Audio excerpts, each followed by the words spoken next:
Okay, let's talk about one of my favorite real estate investing strategies, which is flipping houses. If you don't know, I've been flipping houses since 2018, pretty much full time, and I really love it. So I'm going to talk to you a little bit about what it is, who it might be a right fit for, and what I like and don't like about it. So as many people know, flipping houses involves buying a house, renovating it, and selling it for a profit. And if you've ever watched HGTV or any of those shows, you know what flipping houses is. And some of the benefits of flipping houses is that it's a really good way to learn the real estate industry. By going through the process of buying and selling, renovating houses, you meet everybody in the industry. You meet agents, lenders, contractors, title agents, everybody. It's a really good way to get well immersed in the industry. It can also be very lucrative if done correctly. And it's great for people who have high skill levels. So if you have a background in construction or project management, you might be a really good fit for flipping. Some of the cons is that it usually does require a large amount of capital upfront to fund the purchase of the house as well as the renovations. It is certainly not a passive approach to investing. It's a lot of work. It's susceptible to market fluctuations, which all of us should be familiar with, especially these days. And the reality is that most people lose money on their first few flips. It's a lot harder than it looks on TV, and a lot of people overspend, they blow their budget, they blow their timeline. And now, having been doing this for several years, I realize that that's kind of a rite of passage, but that can be a really tough pill to swallow at the beginning. So that's just one thing to know. If you do start flipping and your first project doesn't go perfectly according to plan, just know that that is pretty normal and you will get better if you stick with it. I think people who might be good flippers, you would either have a background in construction. If you speak Spanish, that's a big plus because a lot of good contractors and subcontractors are Hispanic. You love project management, you're organized, you're comfortable communicating with and holding contractors accountable.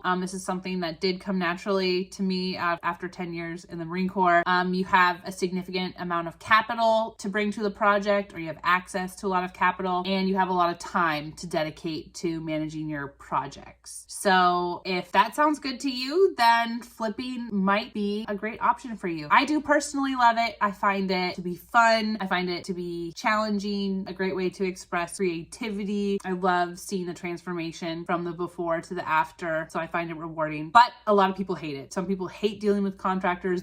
In construction, there's always headaches, always things going wrong. So you just kind of have to know what you get in for and know that it is not as easy or as glamorous as it looks on TV.